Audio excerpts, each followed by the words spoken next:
correct time? 10 past.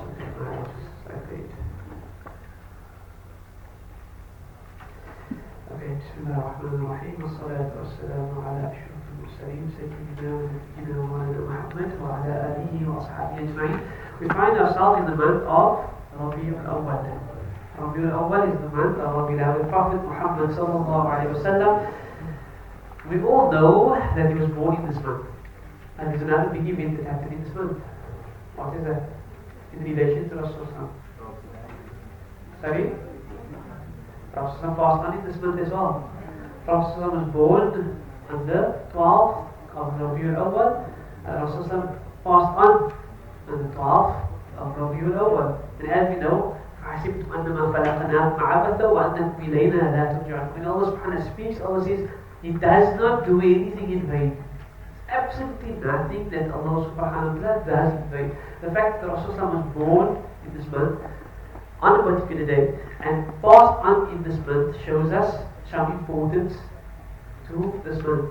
And one of the beautiful things that the scholars speak about, one of the secrets of this particular month, is that in this month there's a major revival about the reminder of the life of Rasulullah sallallahu alaihi wasallam. There's going to be a program on the 12th of Rabiul Awwal.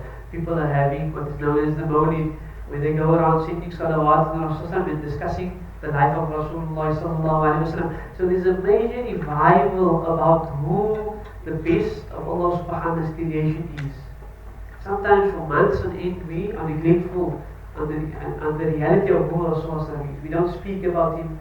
We sometimes neglectful on following his sunnah. But in this month, that whole concept is revived. And so this is the beauty of the month of Rabiul Awwal. We know there was a major event that happened in the year that Rasulullah was born, and that is known as, he was born in the year of the elephant, because the Surah Fil, where Abraham wanted to destroy the Kaaba, Allah subhanahu wa ta'ala protected Makkah from that happening, a big event, because Rasulullah was to enter into this world in that year. And then the passing of Rasulullah was a major event, and time is not going to allow us to go into it. But subhanallah, it shook Medina. Sayyidina Umar, went a little bit crazy.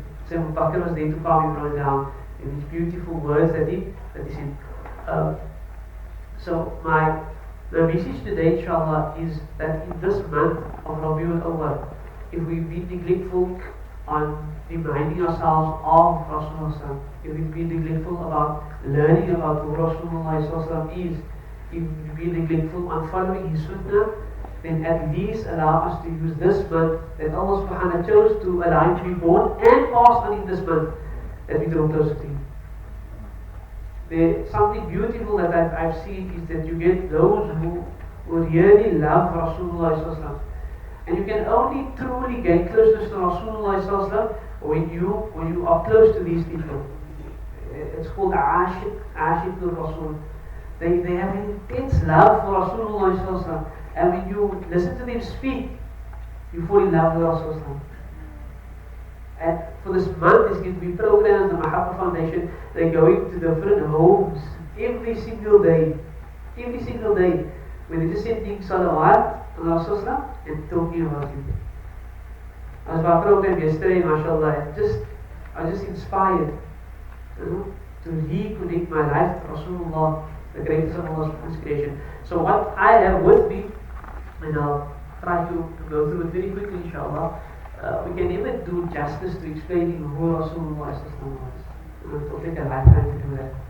And Allah subhanahu wa ta'ala speaks about it when Allah subhanahu wa ta'ala says, إِنَّكَ عَلَىٰ خُلُقٍ عَظِيمٍ. You are on a very high station of character. This was Rasulullah.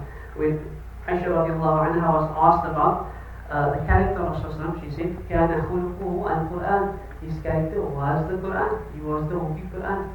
Allah subhanahu wa ta'ala says, وَمَا أَرْسَلْنَاكَ إِلَّا رَحْمَةً لِلْعَالَمِينَ. We are not sent to except as a mercy to all of mankind. And to summarize the life of Rasulullah, I want us to quickly listen to his wasiyyah, the thing that he left last for us as believers. And this is known as the Khutbatul Wada. That happened on Hajjatul Wada, on his final pilgrimage, where he stands in Arafah, the 9th of Hijjah, and he speaks to the masses. And I want us to take a moment just to listen to what his final words, his final sermon was to the believers, and it will kind of give us an understanding of what Rasulullah's objective was, who he was, you know. Just to summarize, and inshallah from here we hope and pray that we can use the rest of the month to draw closer to him, to learn a bit about him, to speak to the kids a little bit more about him, to send more salawat to him, to follow his sunnah a little bit more, such that inshallah on the day of Qiyamah we are going to be visited by his kawthar. He was given a special point that the believers are going to drink by. And then we wish that we can drink by the hands of Rasulullah sallallahu alaihi wasallam. And when we come to him, that he smiles at us. Because the closest to me, Rasulullah says, the closest to me on the day of Qiyamah is the one that has sent the most salawat. Now, I've come across certain individuals that they built up such a constant amount of salawat. They started out with 10 and then they ended up with 100. And there was a scholar that, I think he was from Malaysia, he came to our shores, and just in interaction we found out that he reached the point where he's sending 10,000 salawat a day. Now imagine in the race to be closest to Rasulullah, this person is sending 10,000 a day. So may this month be a month that we are inspired to send more salawat. You know, in the car recite salawat, at the home recite salawat, allow the children to sing the salawat, that we can be closer to our beloved Prophet Muhammad. So just very quickly, after praising Allah and thanking Allah subhanahu wa ta'ala, the Prophet says, Ayyuhan nas, O people, lend me an attentive ear. For I know not whether after this year I shall ever be amongst you again. This is the intro to the Sahaba. I don't know if I'm going to be amongst you ever again, so please listen to me in earnest. Therefore listen to me, listen to what I am saying very carefully, and take these words to those who could not be present here today.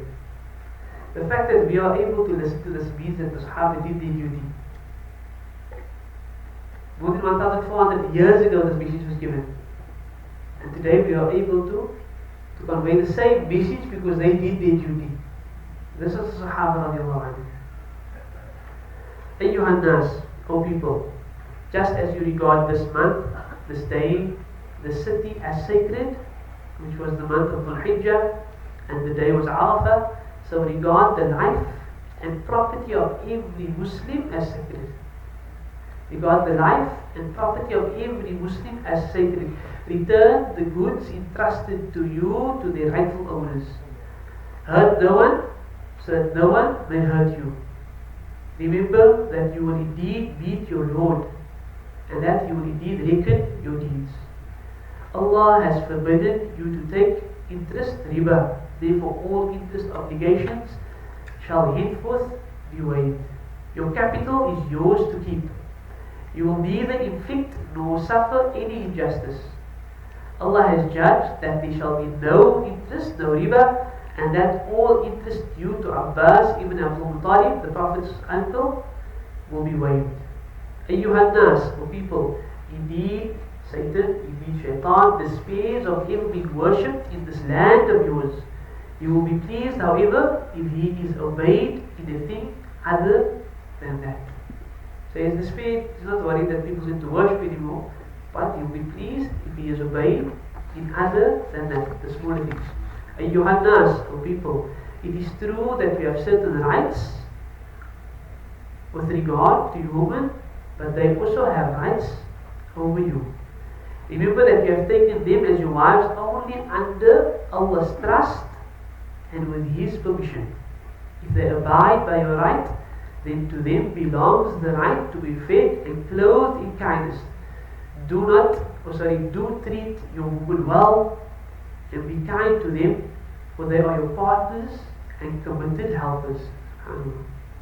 And it is your right that they do not make friends with anyone of whom you do not approve of, as well as never be unchaste. Ayyuhan nas, O people, listen to me in earnest. U'budullah, worship Allah, and say your 5 daily prayers. Fast during the month of Ramadan. give your zakah, perform hajj if you are able to do so. All mankind is from Adam and Hawa, and Arab has no superiority over a non-Arab, nor a non-Arab has any superiority over an Arab. Also, a white has no superiority over black, nor a black has any superiority over a white, except by taqwa and good action. Except by taqwa and good action. Know that every Muslim is a brother to every Muslim, and that the Muslims constitute one brotherhood. Nothing shall be legitimate to a Muslim which belongs to a fellow Muslim unless it was given freely and willingly.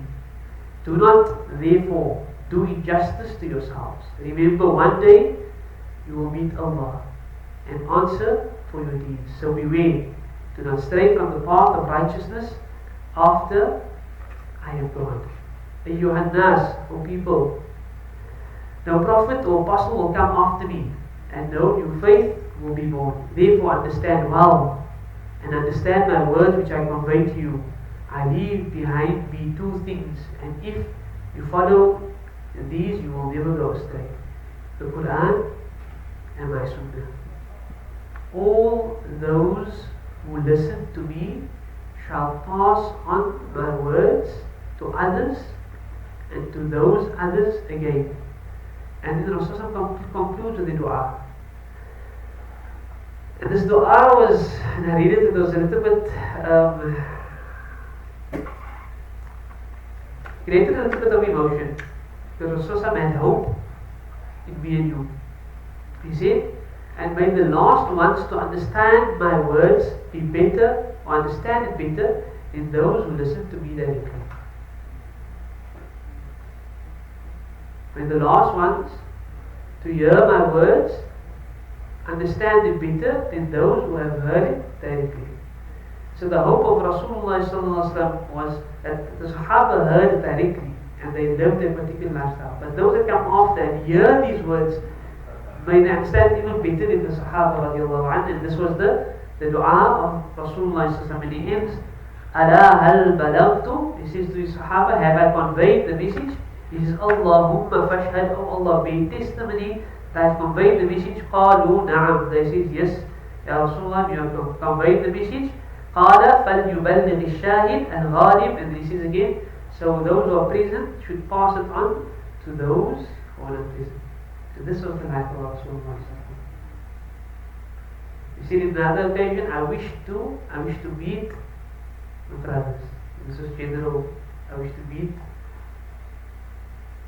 And the Sahaba says, are we not your brothers, Ya Rasulullah? He says, no, you are my companions. My brothers are those that have never seen me, but they believed in me. I wish and I yearn to see them. Rasulullah, best of creation, wished and yearned to see us. So may this month be a month where we draw closer to our beloved Prophet Mohammed sallallahu alayhi wa sallam. May we follow his sunnah, may we follow his teachings, and may he and Allah subhanahu wa ta'ala be pleased with us on the day of Qiyamah. So in that note, جزاكم خير. آخر دعوانا الحمد لله رب العالمين.